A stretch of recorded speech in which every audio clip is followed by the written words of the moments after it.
Guys, ಇವತ್ತು ಕಾಲೇಜ್ಗೆ ಅಂತ ಹೊರಟ್ರೆ ಈ ಥರ ಆಗುತ್ತೆ ಅಂತ ಅಂದ್ಕೊಂಡೇ ಇರಲಿಲ್ಲ. Hello guys, this is my first vlog. ಬೆಳಗ್ಗೆ ಎದ್ದು ಕಾಲೇಜ್ ಕಡೆ ಅಂತ ರೆಡಿಯಾಗಿ ಹೊರಟೆ. ರೆಕಾರ್ಡ್ ಕರೆಕ್ಷನ್ ಮುಗಿಸ್ಕೊಂಡು ಮನೆಗೆ ಹೋಗೋಣ ಅಂತ ಅಂದರೆ ಆಚೆ ಹೋಗೋಣ ಅಂತ ಅಂದ ನನ್ನ ಫ್ರೆಂಡ್. ಇವನು ಆಚೆ ಹೋಗೋಣ ಅಂತ ಅಂದಿದ್ದು ಕೇಳಿದ್ದು ನನಗೆ ಅನ್ಸಿದ್ದು ಒಂದೇ,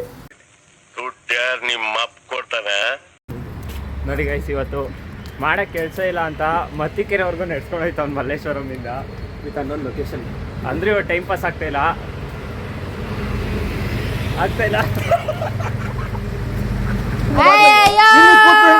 ಸರಿ ಅಂತ ಅಲ್ಲಿಂದ ನಡ್ಕೊಂಡು ಗೊತ್ತಿಲ್ಲದೆ ದಾರಿಲಿ ಹೋಗ್ತಾ ಇದ್ವಿ. ಅಲ್ಲಿಗೆ ಹೋದ್ಮೇಲೆ ಅಲ್ಲಿ ನಮ್ಗೊಂದು ಪಾರ್ಕ್ ಸಿಕ್ತು. ಆ ಪಾರ್ಕಲ್ಲಿ ಇವ್ನು ನೋಡ್ರಿ ಏನ್ ಮಾಡ್ತಾವ್ನು.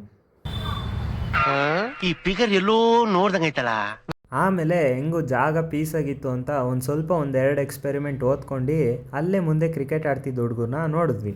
ಅಲ್ಲೇ ಒಂದು ಸ್ವಲ್ಪ ಹೊತ್ತು ಕ್ರಿಕೆಟ್ ಆಡಿ ಹೊಟ್ಟೆ ಹಸಿತಿತ್ತು ಅಂತ ನಾವು ಹೋಗಿದ್ದೆ ತಿನ್ನೋಕ್ಕೆ ಓರಿಯನ್ ಮಾಲ್ಗೆ. ಅಲ್ಲೋಗ್ಬಿಟ್ಟು ಏನು ತಿಂದಲೇ ಔಟ್ ಆಫ್ ಬಜೆಟ್ ಅಂತ ಇಲ್ಲಿರೋ ಒಂದು ಸ್ಕಲ್ಪ್ಚರ್ನ ಫೋಟೋ ತೆಕ್ಕೊಂಡು ನಾವು ಆಚೆಗಡೆ ಬಂದ್ಬಿಟ್ವಿ.